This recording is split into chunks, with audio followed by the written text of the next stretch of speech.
Thank you. Well, I'm the one who feels like I'm at the right place but at the wrong time. So I kind of among field theorists doing quantum mechanics and black holes, my topic probably is not going to be that exciting, but what I can guarantee it's kind of it's more practical. So, yeah, right. In the beginning, initially, I was motivated by crystallization of biological fluids, like, for instance, these are solutions of proteins, and they show very interesting patterns and very interesting behavior, kind of a very new people in the area not familiar with. So I decided that how about if I'll go and try to simulate nucleation process in there, and nucleation happened to be at a large driving force. But then I found that many other systems actually fall into this category, can be looked at, in particular colloidal crystallization. So it's interesting to look at it.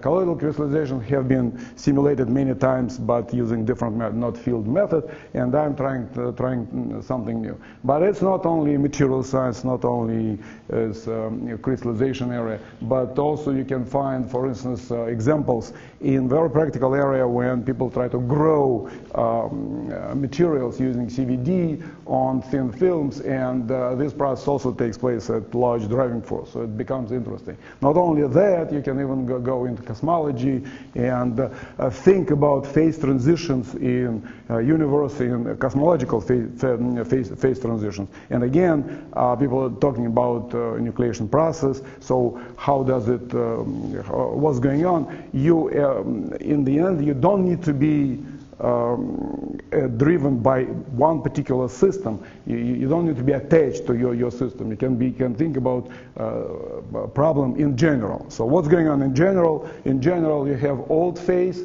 and this old phase somehow turns into new phase. So for instance, do you know that water at -10, 12 degrees can survive in your fridge for days? For days. -10, -12 degrees. If you go above that, you need special means. But otherwise, in a container like that, it will sit there for weeks. But then, what happens? So, for instance, well, in this case, bottled jar was hit on the cap. And then what happens, then crystallization starts immediately, and what you see is rather complicated. So rather complicated. It's a front of marshy zone, and then and what you see behind that, these are small, tiny crystals which nucleated in supercooled water. So basically, that's what I'm talking about.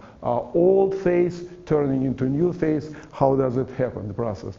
So what we're learning from this very simple experiment is that water supercooled. Supercooled water means water below 0 Celsius, and supercooled water is stable, but not completely stable. So that's what's called metastable. Then there is some kind of a potential barrier needs to be overcome, but potential barrier does exist, because otherwise system would just rush into a new phase without any obstacles, without any delay.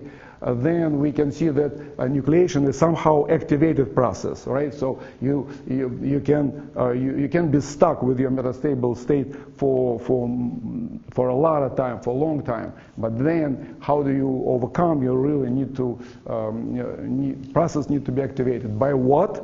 The only culprit in this case, which may be identified, thermal fluctuations. People tried many other things. Well, obviously you can inoculate. So what you can do, you can throw a bunch of shot, let's say, bunch of small particles in there, and then the process will go. But that's not interesting. It is interesting. It's technologically, practically a very important process, but it's not what I'm talking about. So I'm talking about a situation when my system is pure, and then these are thermal fluctuations that give rise.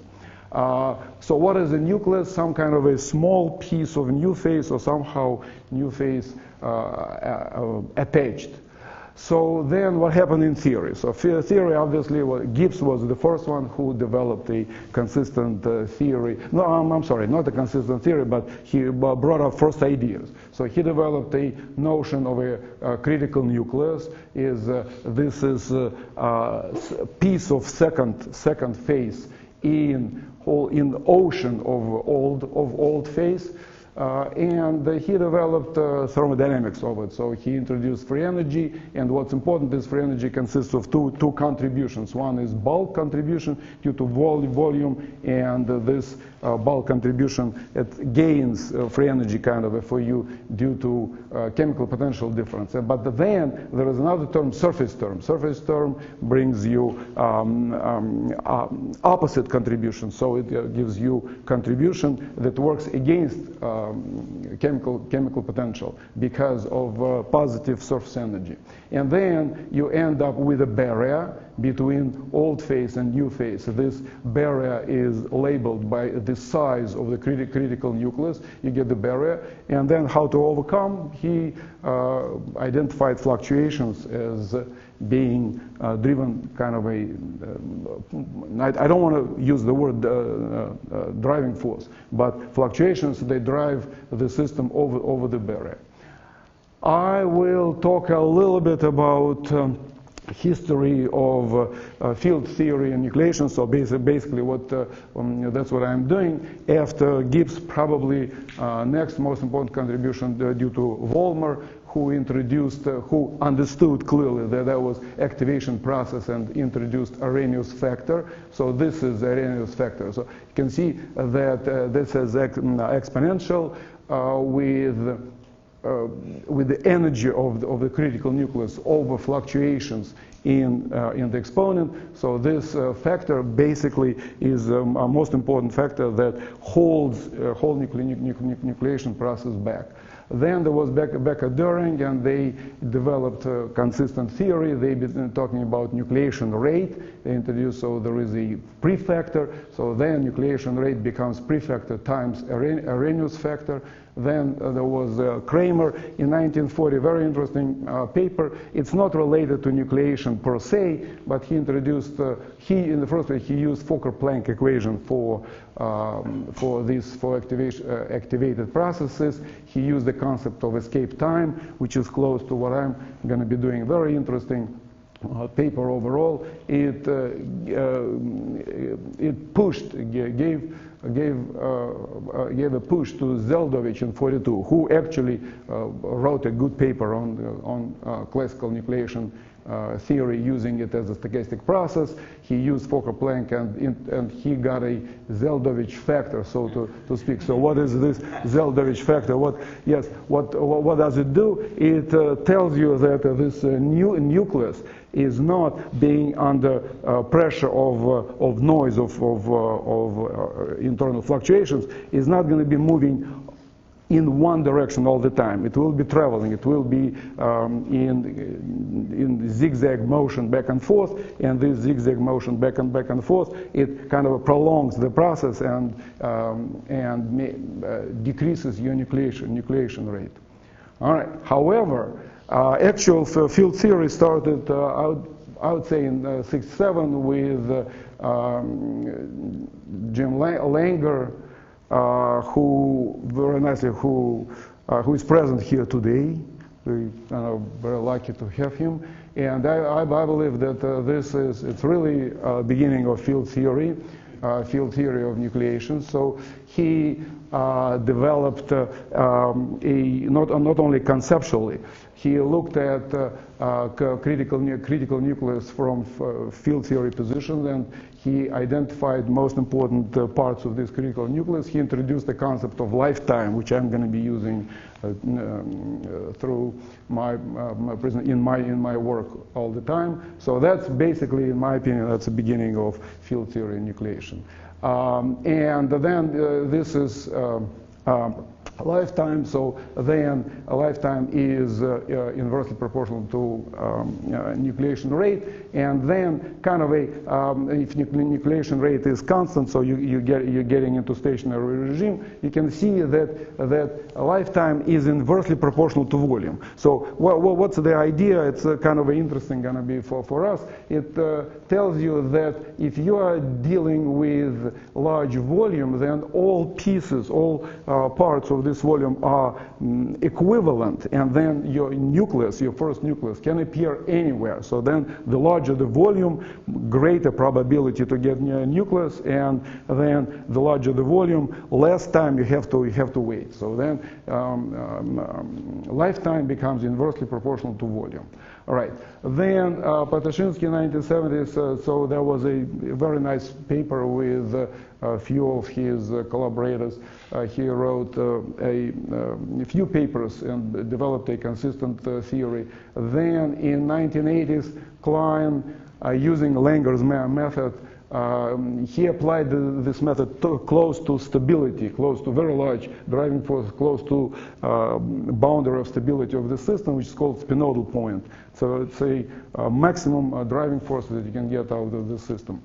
And 1980s, Mezenko in Chicago, he did numerical simulations in 2D. He was primarily interested in domain growth dynamics, but he did numerical simulations of nucleation. All right. So then what am I doing, and what are my requirements, requirements of this, of the model of the system that I'm looking at?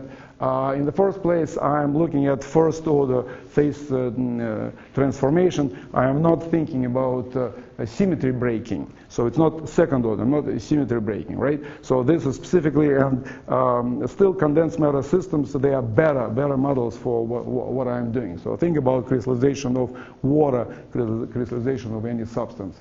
I am trying to stay away from critical region. I don't want to go there.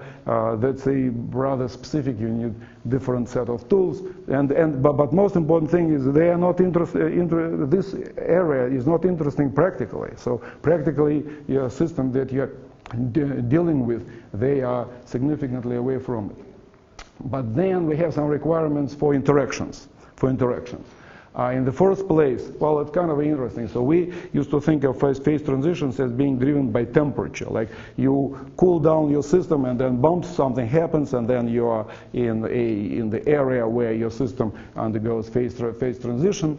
Not necessarily, not all the time. So the phase transitions may be driven by different factors. You can apply pressure. You can push, you can apply pressure to your system, and system goes into another phase. You can add a second component. You can, let's say, pour more salt into your solution, and then your system becomes unstable and turns into another phase. So I call it a thermal driving force. So the driving force, not necessarily temperature kind of related. There are no external fields like magnetic field. Many magnetic transformations driven by the field. So you apply the field, and then you change the system, something happens. Not in case of crystallization, so there are no external fields. But then must be n-harmonic interactions in my system. Another kind of a small thing, because we are moving into this domain of quantitative modeling. I'll talk a little bit more about that. 2D modeling, which is very easy, nicer, probably done, but not interesting anymore. People really try to simulate everything in 3D in the real world. We live in three-dimensional world, so it should not be forgotten. And it's different because correlation functions are different. Correlation function properties are different. So it brings up another kind of a taste to the problem. Large driving force, I mentioned that. And what's interesting in this case, well, I found, that's personal, that I found that in this case, it's not very convenient to deal with nucleation rate when you count how many particles per second per volume appeared. That's not, that's challenging, a little bit more difficult. It's easier to get to deal with lifetime. I'll explain it later. And another requirement is that comes again from practicality of my research. Now, these days, people really use modeling for material design. So that's what you want to do. You want to build up something which will hint at ways to build, to design new material for practical purposes. So you really want to be quantitative. What does it mean? You have to somehow calibrate it. It's not qualitative. It's not just hand waving or nice pictures. You have to calibrate your method. You have to be sure that it really makes sense. So then for the method, again, like I said, I will be using lifetime instead of nucleation rate. What is it? So it's time for the first supercritical nucleus to appear in the system. Just one guy. There will be no 2, 3, 4. Sometimes they do appear in your system. That's wrong. So these experiments, they should be discarded. You're looking for experiment with just one. Theory is more reliable. Getting free energy landscape, which kind of nice to deal with, and I'll be using also numerical simulations method. So basically, it comes down to stochastic integration, right? And that's where one of the surprises was. I don't know. I understand that you probably don't want to get into details. We don't want technical details. But sometimes there are these technical details that kind of hit you in the eye, and they take you off the road for, I don't know. Personally, it took me off the road for a year. So 1 year I battled that small technical detail, numerical calculations. I'll try to explain. So what's going on? In numerical simulations, you deal with a grid, right? So you divide your system, this volume, divided into grid points, and then you discretize your equations on the grid, and you try to solve them. So there is a spatial grid, there is a temporal time grid, right? And usually these spatial grid, time grid, they are just superfluous parameters that you think that physically nothing depends on it. Not anymore. So when you do stochastic integration, then these grid parameters, not just some superfluous parameters that you don't care about, they become physical quantities. So what is it? What is it? For instance, look at spatial grid. If you impose noise, so each point now will be noisy point. So each point will be now under bombardment, will be hit by internal noise, right? Then in the cell, then there will be whatever volume of the cell is. Everything in the cell will be correlated. So then entire volume is correlated. Whatever is taking place inside one volume and next one cell and another one, they are uncorrelated. What's going on in connecting cells, uncorrelated, but inside the cell, it is everything is correlated. So then it tells you that the correlation function, correlation length, is not greater on the scale of your grid space. So then grid space becomes correlation length, and grid time becomes correlation time. So these are physical quantities that change properties of your noise. Your noise is not white anymore. Your noise is colored. So it's a technical term, colored noise becomes, because correlation length, correlation time, not zero. And then you have to work out calibration strategies somehow. I have to kind of make sure that it makes sense. All right, a few things real fast on one transparency field method in phase transitions. It all deals with or starts with order parameter. Somehow you need to bring up a parameter that characterizes, makes a distinction between one phase, old phase, and new phase. It may be physical parameter, it may be your symmetry parameter. And then you can have then after that you can draw or write up a free energy, and the free energy must have a barrier between two phases. So minimum of this free energy designate phases, old one and new one, metastable, stable. Then there is a barrier that needs to be overcome in this process, and you can identify driving force, which is chemical potential energy difference. You can scale it. And this becomes nice situation. You can think about it, but your system is still kind of homogeneous. It's everywhere the same. If your system is not homogeneous, then you get a penalty, and in the form of a gradient energy term, and then you deal with the functional. So your free energy is a functional. After that, you want your system to start kind of moving or evolving. It is done by introducing equations. So this equation called Ginzburg-Landau equation. So what's going on? This is kind of a driving force for the process. It inspires a change of order parameter, and the whole thing, like a machinery, starts moving.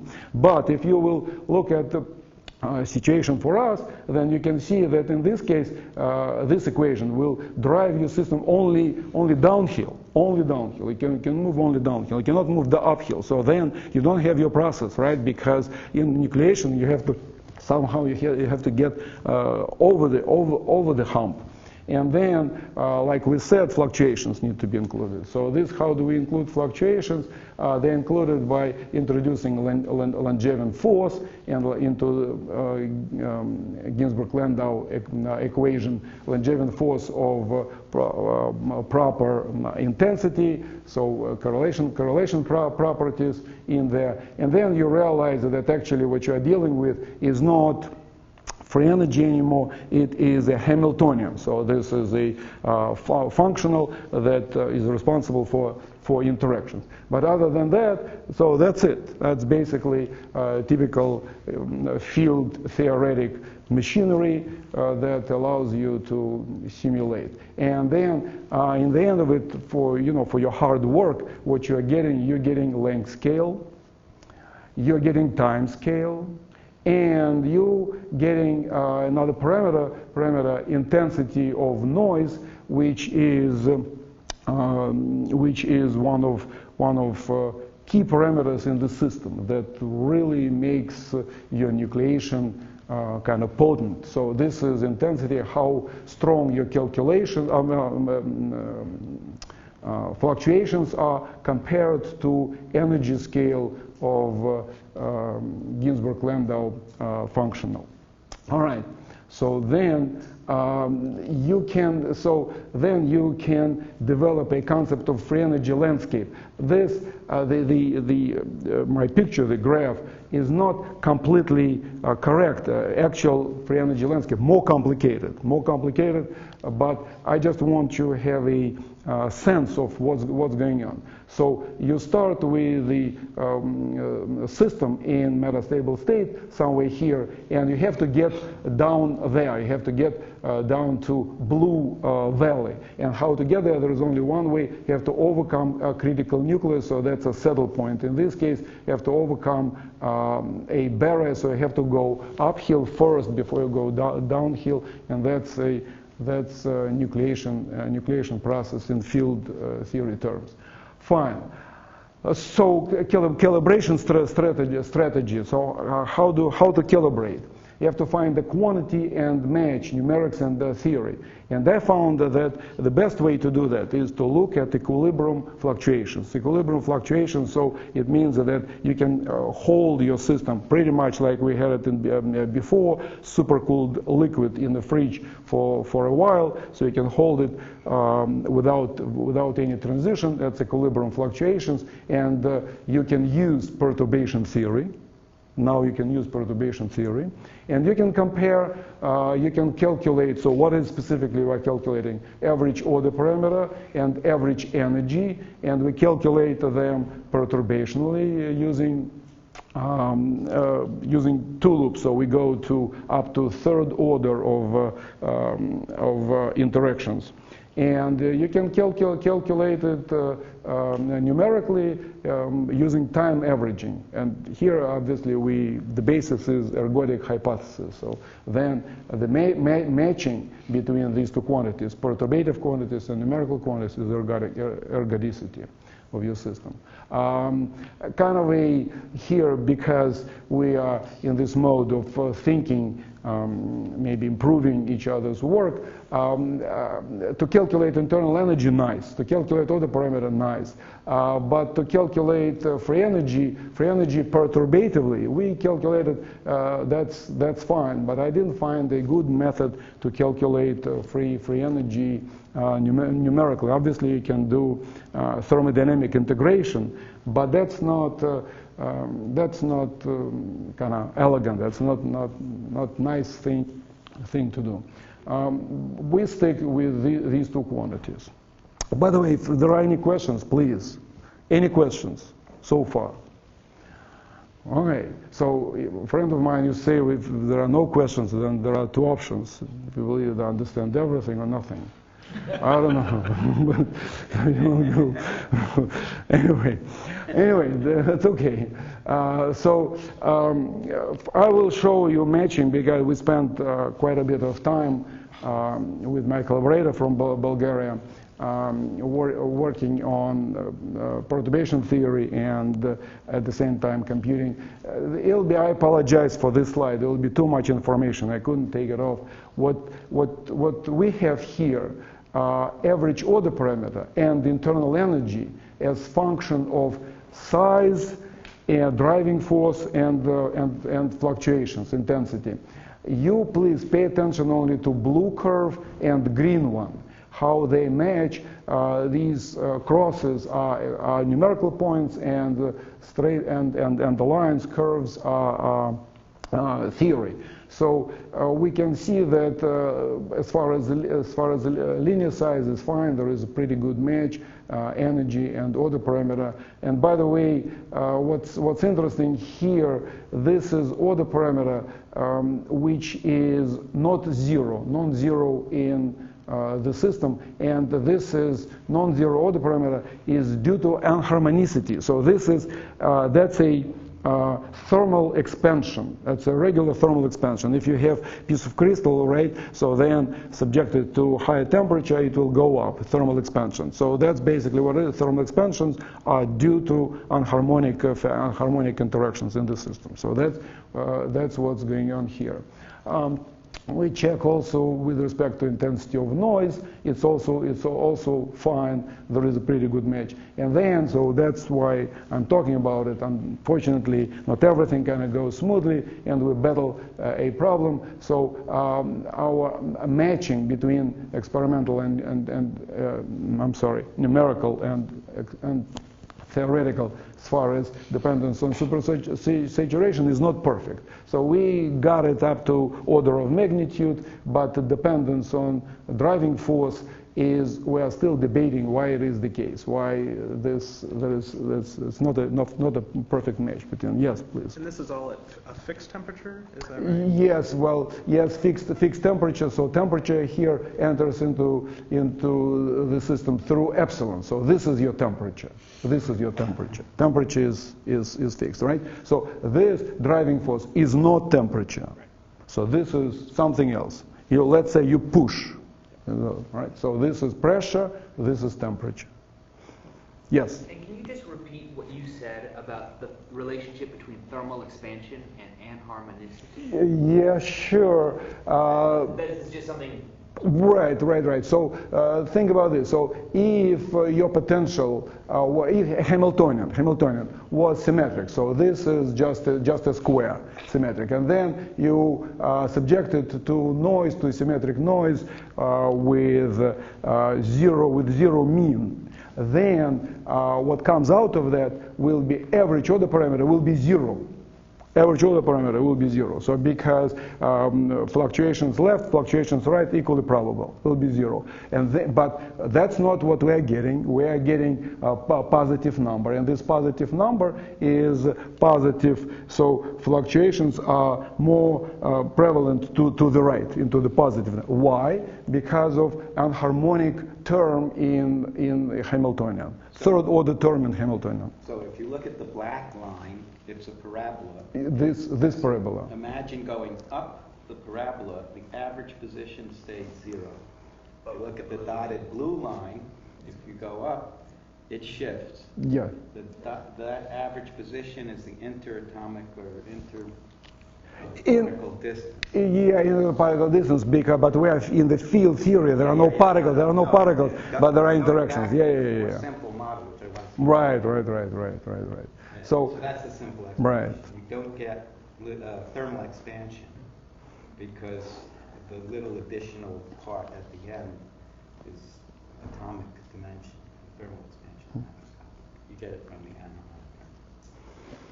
All right, so we got that, but we kind of I have a couple of suggestions. Well, anyway, I don't want to go. If you have any ideas, please, I would be glad to just take anything, any suggestion, and move into any direction. Tell us what the problem is.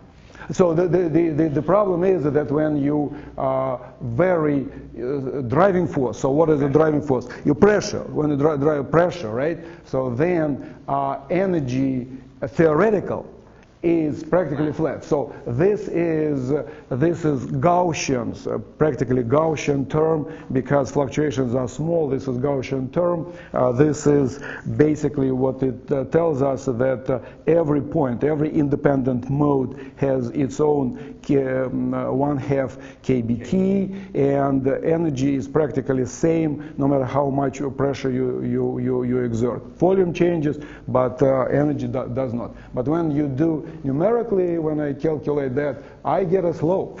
I get that my energy depends on And the red dots saturation. tell you that it's also less well-defined. No. Less well-defined, because this is variance. Absolutely. Yes. When you increase the pressure? Yes. When it is with the pressure. Yes. Yeah. But when your variance goes below, yours are the dots, right? The numerical ones are the dots. Numerical are dots. Numerical are dots. So, Yes. So you go below the standard variance if the pressure goes up, and you have too much variance when the pressure is low. Yes. Too much variance when yes. Okay. You mean not too much, but more than theoretical. More than Yes. theoretical. Yes. So, and actually, as a matter of fact,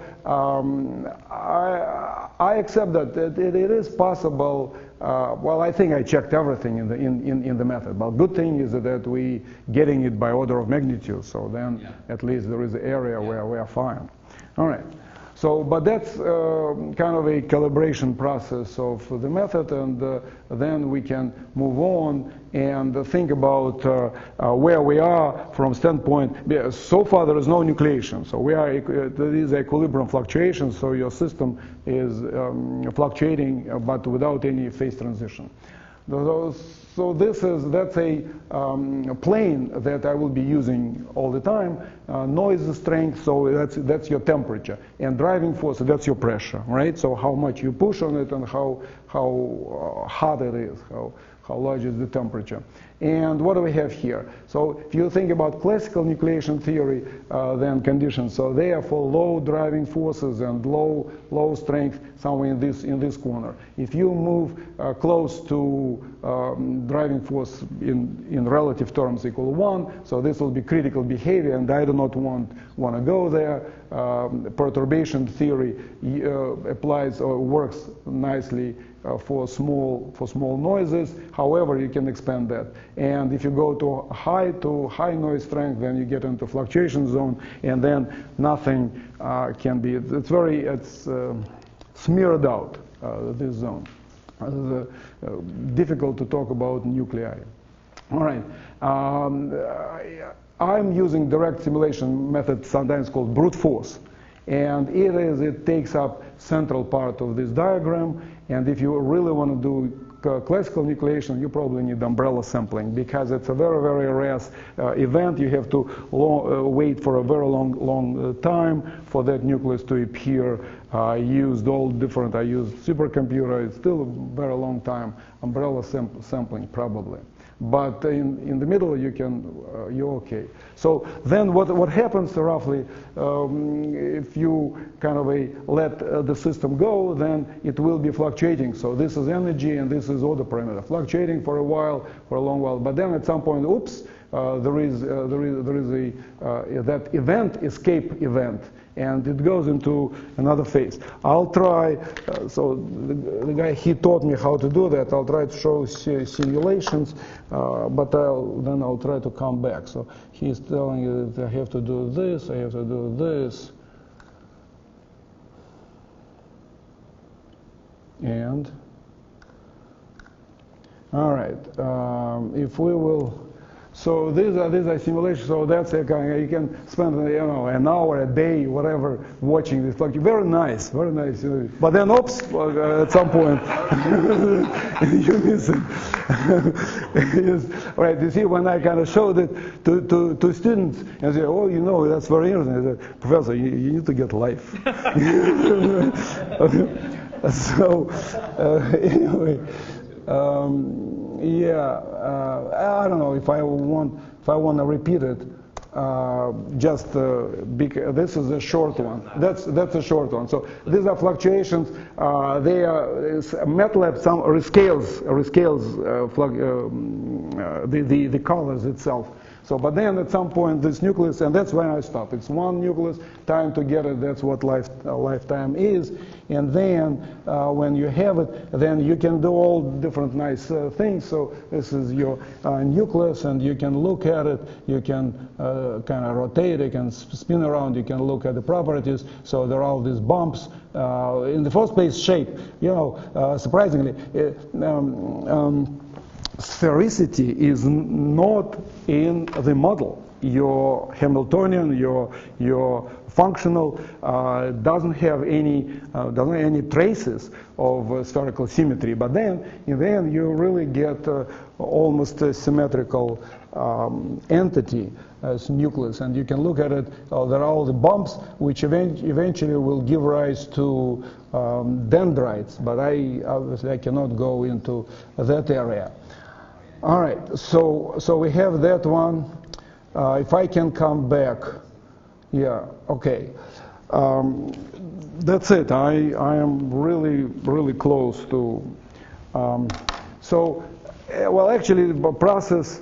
The project is in the end phase, but I'm not done yet. Yeah, I have to say that what you're going to see is kind of fresh from oven. Last points were calculated, not overnight, but in the morning they were calculated. Honestly. So I'm not 100% comfortable or confident with the results I'm going to show. I'm just looking at some of them. You'll be seeing them first time. I'll be seeing second time. So, but you can cut and you can slice and dice your critical nucleus. I've seen that. That's okay. You can rotate it. You can do that. Now these are results. So what do we have? So we have lifetime as a function of noise. And what you see is that it has a particular, this exponential feature that if you increase noise, then for a while lifetime is very small, it's manageable, but at some point very, very sharply it increases up, and there is a barrier, there is a particular intensity of noise when lifetime goes up. So there is a typical exponential feature which tells you that lifetime exponentially depends on noise. That's not a surprise. So then lifetime, as we kind of said, it is a function of noise. It is a function of driving force, which is pressure. So noise we identify as temperature. This is pressure. And it is a function of volume, of three parameters: volume, driving force, and noise, external noise, internal noise. Sorry. How to draw this function? So I think a good way would be to draw level lines, ISO lifetime lines. So this is one line which is ready by now. It is for lifetime around 1,000. So then you can see, and ISO lines, level lines for higher lifetime value. So they will be for smaller. If you go into smaller noise, so this will be higher lifetime. If you go into greater noise, this will be lifetime goes down. So eventually I will draw few. This is one level line, so I'll draw more. But now this is kind of a result that came up recently. So then if you try to calculate or try to see how your lifetime depends on volume, all of a sudden it's not inversely proportional to volume. It is more like inversely proportional to square root of volume. So it's not volume, it's more like a square root. It is not exactly square root. I'm still working on it. I'm trying to identify what's going on, but it looks like that lifetime is not inversely proportional to volume. And that's interesting. This kind of a new, maybe a bit less expected. And what kind of explanation probably do I have in this case, in case of large driving forces? These volumes are not independent. So what happens is that your system is subject to constant bombardment of noise, right? So this is noise from this internal noise. So it comes from discreteness of the system. There are atoms, molecules interacting, hitting on each other, right? And they generate Langevin force, let's say. But we should not be thinking about these volumes as independent, because in case of large driving force, these volumes may be interacting. So then if volumes are interacting in the process of raising or bringing up a new nucleus, then we should not expect lifetime to be inversely proportional to volume. We should not expect these volumes to be independent. If they are not independent, then inverse proportionality to volume kind of not necessarily the case. So basically that's it. That's where I am. I do not have conclusions, but that's all I got. Thanks.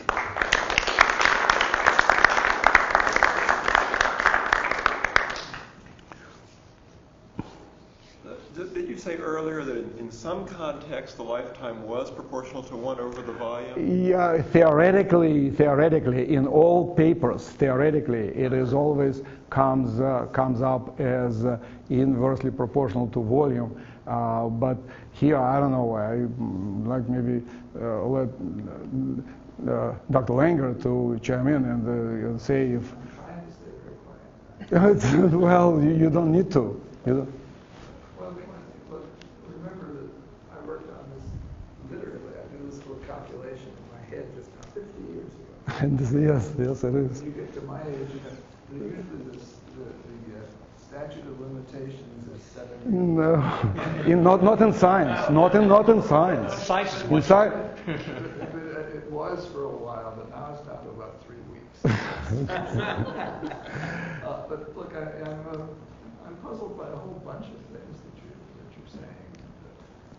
This question about how it could be not just inversely proportional to volume as lifetime is that somehow you're having some finite size effects in the way you're doing your simulations.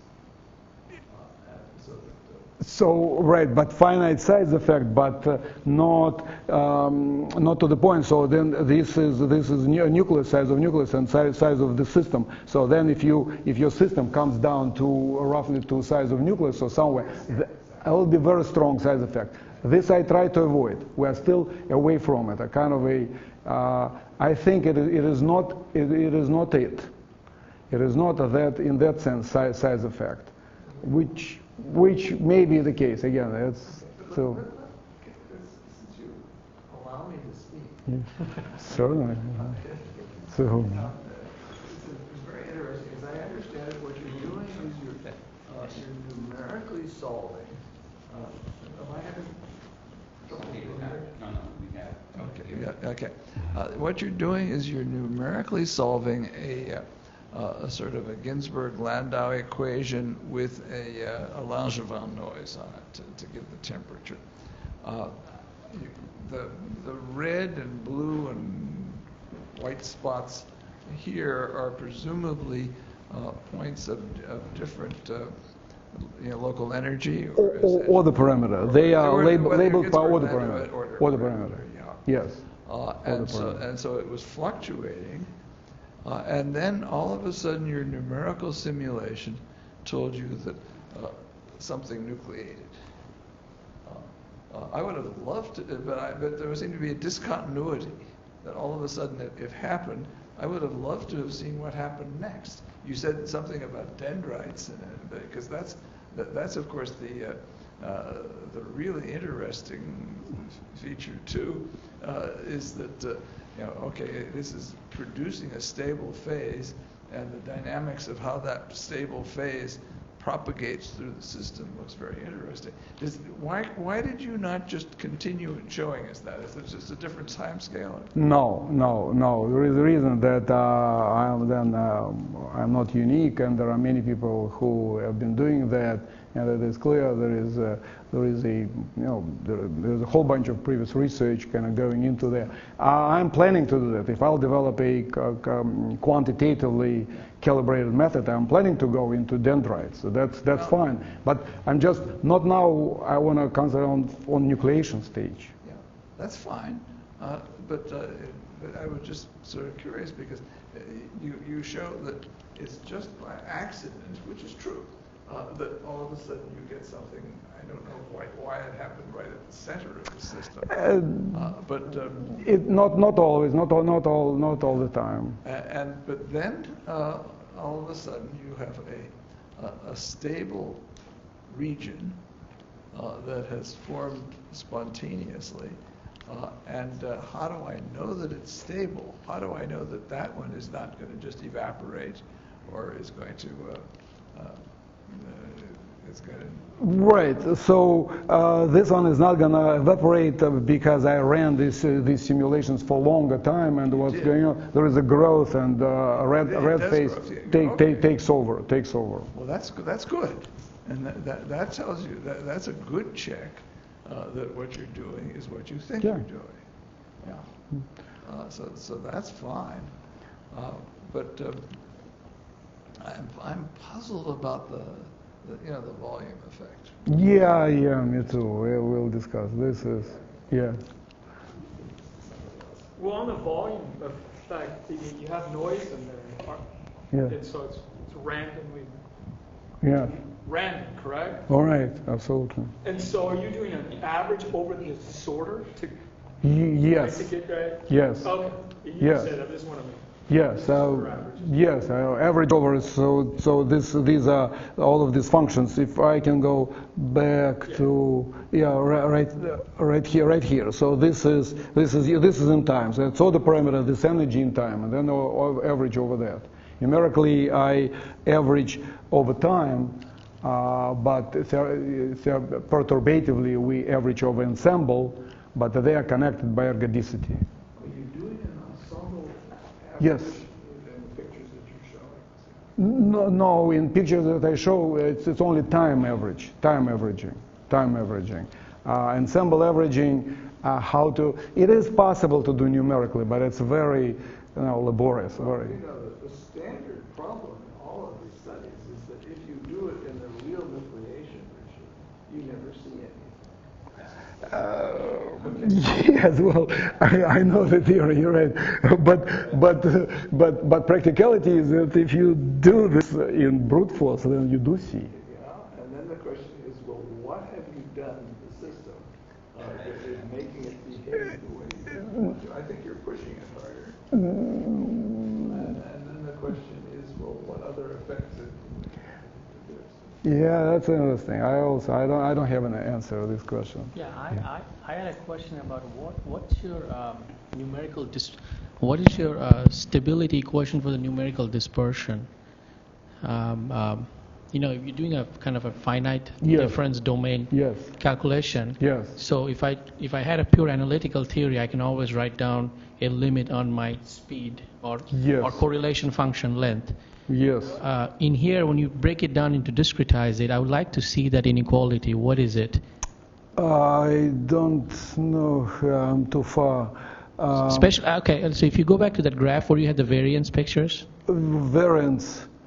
So, for instance, well, here, this grid parameters, space and time, they are connected by stability. They cannot be, they are not independent. Right, and what is that equation? Well, equation is that this delta t it's limited by 1 over delta x squared. So if you go to very big, very large, if you refine your grid, then your time is very small, and you have to compute for a very long time. No, I'm good there. What I'm saying is that there is a number, right? So if I do a simulation with Maxwell's equation, yes, delta x and delta t would be limited by speed of light. Yes. And if I try to move faster than speed of light, I got a messy simulation. So I'd like to know, if you move forward, a few more slides forward. No, sure. No. Yeah. So in those equations, see. Yes. Yeah, go one more, please. One more slide. Yeah, that's it. So you have some numbers here, R naught, tau, epsilon. Yes. So these numbers here, how do they compare with your simulation actually when you do them?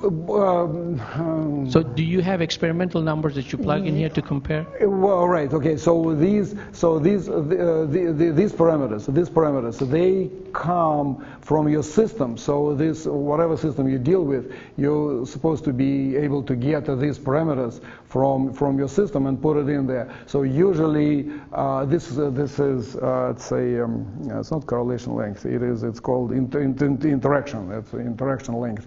So this parameter usually is interatomic distance. Usually, this one is 10 to negative 15th. So it's on the scale of vibration of a molecule. So these are, and then they come up. These parameters you can calculate, but they depend on system. I actually take numbers from metallic system, but if you deal with organic fluids like I want to do here, then these numbers are different a little bit. But they come from actual real system. Okay. I have another question. Yes. If you go to that graph that you showed to us, the results at the end. Yeah, even further. Yeah, the one at the upper right-hand corner. This one. Yeah. Okay. You have that slide downshift? It goes up, then comes down? Oh, no. Well, this comes down. That's because of variance. I'm not sure. Most likely it does not come down. So these are points, and then you have to smooth it. You have to smooth the curve. It does not mean that the curve comes down. No. These are numerical points, but you have to smooth it. So the curve is. You see, this is actual variance of it's accuracy of the calculation. So. Well, I guess the reason I asked that is because sometimes you can get Schottky effects. Yeah, but that's not. I don't know if that. No, yeah, that's interesting. I doubt. It's interesting. I certainly will be looking at it. Yeah, just curious. Yeah. But I would be even more interesting. But I don't know. Kind of a. I don't stand behind the drop. Yes. Okay. All right.